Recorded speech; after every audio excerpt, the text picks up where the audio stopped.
Hi, my name's Kim. I'm an East Asian medical provider. I am licensed. I'm certified through the national organization, and I completed my education at one of the top TCM colleges here in the United States. Today, we're going to talk about the 7 emotions, and you might not know what the 7 emotions are right now, but you will at the end of this episode. Now, before we get started on that, I wanted to share with you there is a new feature on YouTube that you might have seen. It's the thanks button. And the thanks button is an opportunity for you, if you've gained anything from these episodes, if you've enjoyed them, if you've liked learning about different ways that you can manage your health besides pharmaceuticals and surgery, click on that thanks button. It will allow you to share a couple bucks with the channel, which will help me continue to bring you great content on a weekly basis. Let's talk a little bit about the 7 emotions. What are we going to cover in this episode? Well, first, I'm going to tell you what the 7 emotions are. And then second, I'm going to tell you what it kind of feels like in your body. And then third, we're going to talk about how that creates disease in your body. And then fourth, we're going to talk about the yin and yang of emotions. So we're going to go into some of that Taoist philosophy of what emotions are yin, what emotions are yang, and what that means to you.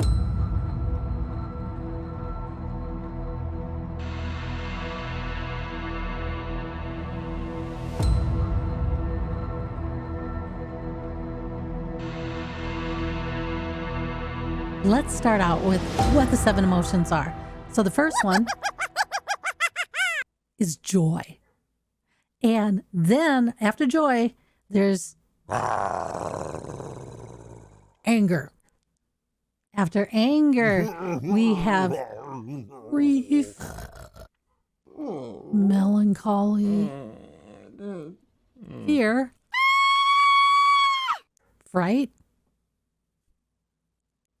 worry. So those are 7 emotions.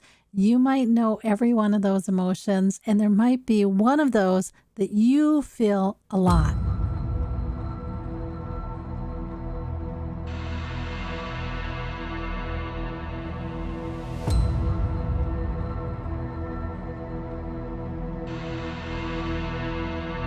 How did those 7 emotions feel in your body?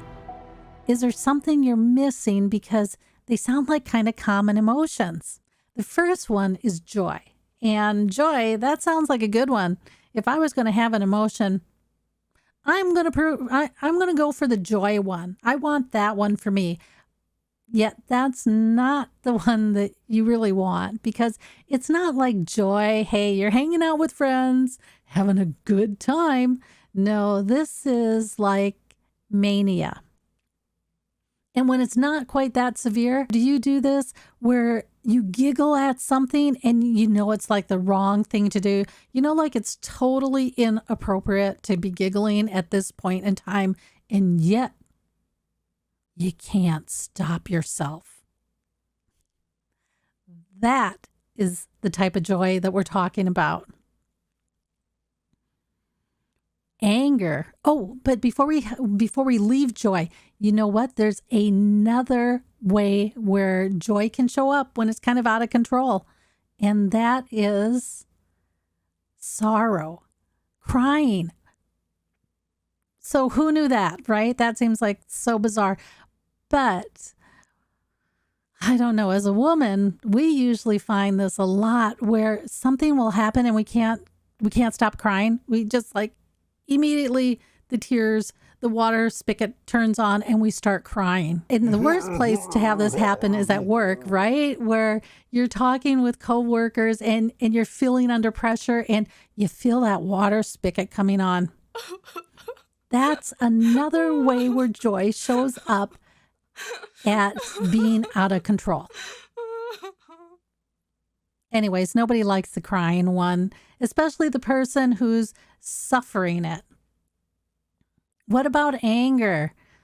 Well, this isn't just like something upset me for a couple minutes today.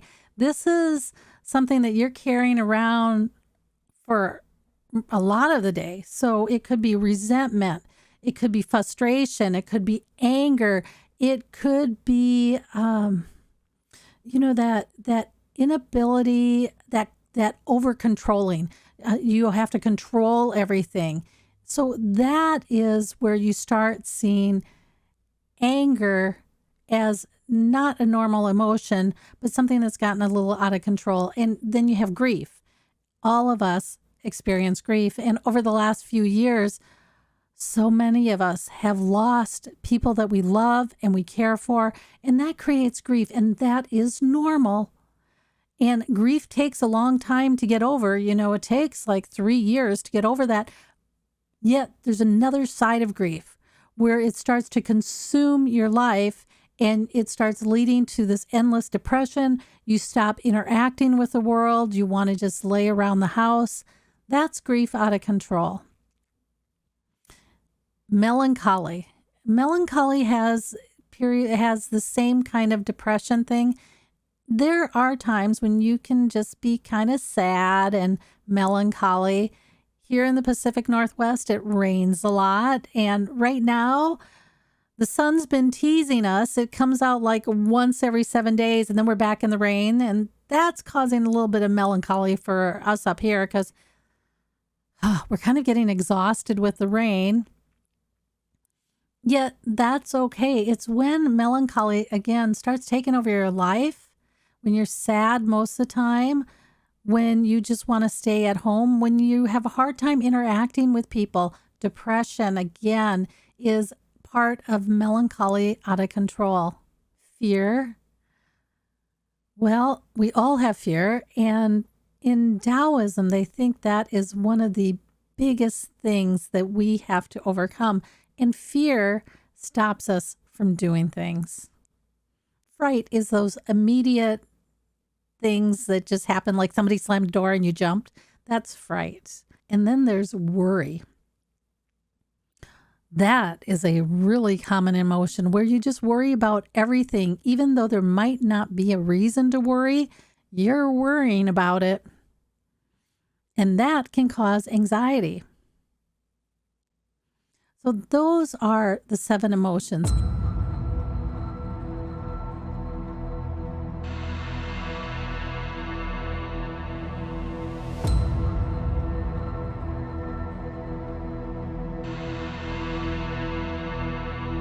Wow, 7 emotions. Okay, fine. How do those 7 emotions cause disease? Well, in Chinese medicine, you know how there's always a trilogy someplace in Chinese medicine? Everything is in threes. Well, this comes in threes too. And they call this the 3 vital substances that your yin and yang organs, that your body needs that the physical body needs to survive. And that's going to be qi, blood, and body fluids. There you go, more on the esoteric side of Chinese medicine. The one that we're really concerned about is going to be qi. And so if we look at those 3, qi, blood, and body fluids, well, qi is the most superficial. That's the one that's going to get hit first. Qi is really important in the body. As long as your qi is moving well, then how you interact with the world is usually fairly positive or fairly balanced. When these emotions start to become pathological, and that's what causes disease in Chinese medicine, is when these 7 emotions become pathological. So pathological is they're happening way too often, and your body can no longer keep itself in balance. When that happens, how you interact with the world changes. And think about slowing down of qi. Well, first, when the chi slows down, it can impact how you interact with people, where you're giggling at inappropriate times, and then people think that they don't want to be around you because they think you're mean, and that's not what's going on at all. Or it can cause you to cry under stress, and for you find that really that just increases your stress. Or anger, they say anger causes the chi to rise to your head, and you feel that is it causes you to have headaches or tinnitus, and that impacts how you interact with the world. And what about grief? So grief, they say, consumes chi. So grief consumes your energy. So if you had a full glass of water, well, when it consumes your energy, you're left with less chi, less energy. So that means you're feeling tired. You might not want to interact with your friends. You might want to stay at home. You might want to stay in bed. That really changes how you interact with someone. So each one of these changes how you interact with the world. And as it gets more and more pathological in your body, these symptoms become more and more severe.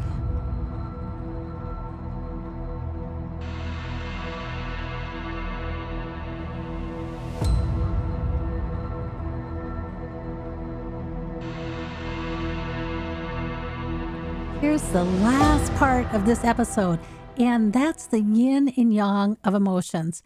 And this one was really interesting because, again, I was sitting listening to one of my Taoist teachers, and they started talking about the yin and yang of emotions. And first, in Chinese medicine, in traditional Chinese medicine, they only taught you about the 7 negative emotions. They never taught you that each one of these negative emotions has a positive side to it. So I never knew about this other side of emotions. And then if you've been watching my channel, when I went to school, there was 3 pages on yin and yang. And even though I heard people say that you could study yin and yang for your whole life because it's just that deep a category, 3 whole pages? Yeah, no, that doesn't seem like my whole life of studying. So I didn't really even understand how to relate yin and yang to acupuncture. Now, I do more so today, and I'm still learning just a ton of things. And one of the things that hit me square in the face as I was listening to my Taoist teacher is they talked about the yin and yang of emotions. And they talked about these 7 emotions as being yang emotions. And their opposite were the yin emotions. Okay. And why is that important? Well, first, yang, is very active, and it acts on the world, and it's what gets you up in the morning. It's what animates your body. So yang is really, really active. And then there's this concept in Taoism of staying in perfect balance, and how you extend your life, how you live a happy life is through balancing the 5 elements in your body. Now, I didn't talk about how these elements or how these emotions relate to each of the different elements yet. Maybe another episode will do that, okay? Yet the goal is to stay in balance so that you interact with the world in a positive way that helps build the world up instead of tear it down, and help build up your world instead of tear it down. And most of us have spent a lot of time in a world that we've been tearing down, and it's not comfortable. So here you can find different ways to help you support yourself and build yourself back up so that life can be comfortable again and that you can participate fully in life. Okay, so here they are, these young emotions. These 7 emotions, they were considered young because they're very active. They're you forcing yourself on the world. They're not you showing compassion, kindness, openness with the world. They're you feeling emotion and pushing it on everybody else. So very young. And then you have the yin emotions, which are the opposite. So the opposite of this mania is the joy is love. Anger, the opposite is kindness. And then when we look at melancholy and when we look at melancholy, the opposite of that is charity. The opposite of fear is compassion. So each one of these has an opposite emotion, and that opposite emotion is one, how you find your way out of this pathology is one way you can find your way out of this pathology. And it's also one way where you can start helping to build up the world and become part of the solution, right? Okay. Now, there's one other thing that I wanted to share with you on this. Oh, yeah. So, what is one way that you can find your way to these positive sides of the emotion? Meditation. So, meditation, sitting meditation is meditation of non action. That is a very, very yin movement. And to practice that every day, to sit and meditate and focus on quiet or focus on one thing like your breath, that is a yin movement, and that will help you start to find your way back to these positive sides of the emotions so that you can start participating in the world in a really positive way, and you can start help building the world back up. Okay, you guys, so that's some thoughts on the 7 emotions. And until next time, I'll catch you on the other side.